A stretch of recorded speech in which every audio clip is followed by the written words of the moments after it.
Guppy માછલી કેવી રીતે કામ કરે છે અને ગપ્પી માછલી કેવી રીતે પૂરાઓને ખાઈ જાય છે. તો ગપ્પી માછલીને પ્રાથમિક આરોગ્ય કેન્દ્ર ચાણસોલ એટલે કે ખેરાલુ તાલુકાના MPHW ભાઈઓ છે કે જેઓ ગપ્પી માછલી ઉછેર માટેના જે કોઈ પણ સેન્ટર બનાવ્યા છે, હેચરીઓ બનાવી છે, ત્યાંથી કેવી રીતે ગપ્પી માછલીને એકત્રિત કરે છે, લાવે છે અને લાવ્યા પછી એને આજુબાજુના જે કોઈ પણ બંધિયાર પાણીના વિસ્તારો છે આ ચોમાસાના દરમિયાન કે જ્યાં મચ્છર ઉત્પત્તિ થતી પહેલાંથી જ અટકાવી શકાય તે માટે આ વિડીયોમાં ગપ્પી માછલીને લાવ્યા પછી એ જે કોઈ પણ બંધિયાર પાણી હવાડા છે એમાં કેવી રીતે એને રિલીઝ કરાય એ તમામ બાબતો આ વિડીયોમાં પ્રસ્તુત કરવામાં આવી છે. તો ચાણસોલ પ્રાથમિક આરોગ્ય કેન્દ્રના MPHW ભાઈઓ દ્વારા આ એક વિડીયો બનાવવામાં આવ્યો છે. તો શાંતિથી એના ઉપર નિરીક્ષણ કરીએ.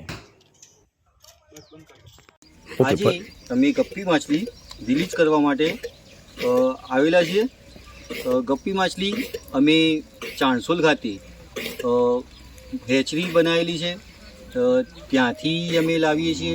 અને સાંકળી ખાતે એક ગપ્પી માછલી ઉછેર કેન્દ્ર હવાડો છે, ત્યાં અમે કરેલું છે. અને ત્યાંથી અમે ગપ્પી માછલી લઈને અને ગામડામાં વિવિધ હવાડાઓમાં જે જાહેર હવાડાઓ હોય, જે બંધિયાર પાણી રહેતું હોય, ત્યાં અમે ગપ્પી માછલી ત્યાંથી લાવીને અને તે હવાડાઓમાં ગપ્પી માછલી મૂકીએ છીએ. ગપ્પી માછલી એ દિવસના એક માછલી એક દિવસના 100 થી 300 પૂરા ખાય છે. તો મચ્છર ઈંડા મૂકે, ઈંડામાંથી પૂરા થાય અને એમાંથી એ જે પૂરા ખરા એ ગપ્પી માછલી ખાઈ જાય અને જેના કારણે મચ્છરજન્ય રોગચાળો, મેલેરિયા, ડેન્ગ્યુ, ચિકનગુનિયા જેવા રોગો થતા નથી. અને એ સ્વચ્છ પાણીમાં જ ઈંડા મૂકે છે અને હવાડાઓમાં આપણે જે પાણી છે એ એકદમ સ્વચ્છ હોય છે. તો એ જે સ્વચ્છ પાણીમાં ઈંડા મૂકે અને એના અંદરથી પૂરા થાય તો પૂરા એ ગપ્પી માછલી ખાય છે.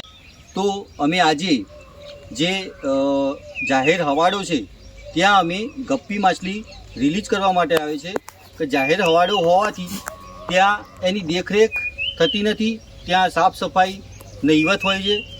જેના કારણે જાહેર હવાડાઓમાં જો ગપ્પી માછલી મૂકવામાં આવે તો ત્યાં પૂરા થાય નહીં અને પૂરા છે એ ગપ્પી માછલી ખાઈ જાય. અને 1 ચોરસ મીટરમાં આપણે 5 થી 7 ગપ્પી માછલી મૂકવાની હોય છે, નર અને માદા બંને. તો બંધિયાર પાણીમાં ગપ્પી માછલી રિલીઝ કરવાની હોય છે. આજે આપણે હવાડામાં ગપ્પી માછલી રિલીઝ કરીશું. ગપ્પી માછલી રિલીઝ કરતી વખતે આપણા હાથમાં જે પણ ગપ્પી માછલી માટે લીધેલું હોય એ આ રીતે અંદર ડુબાડી દેવાનું, જેના કારણે ગપ્પી માછલી અંદર પટકાય નહીં. જો ગપ્પી માછલી અંદર પટકાય તો એ મરી જાય. તો એના કારણથી આ રીતે ધીમે ધીમે એને રિલીઝ કરીશું આપણે.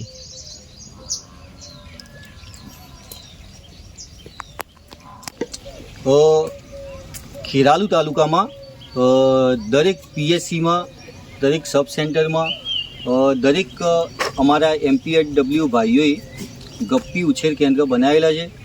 અને એ ગપ્પી ઉછેર કેન્દ્રમાંથી ખેરાલુ તાલુકામાં તમામ વિસ્તારોમાં દરેક ગામમાં અમારા MPHW ભાઈઓ ગપ્પી માછલી ઉછેર કેન્દ્રમાંથી લઈને અને આવા જે જાહેર હવાડા હોય એ જગ્યાએ ગપ્પી માછલી રિલીઝ કરે છે.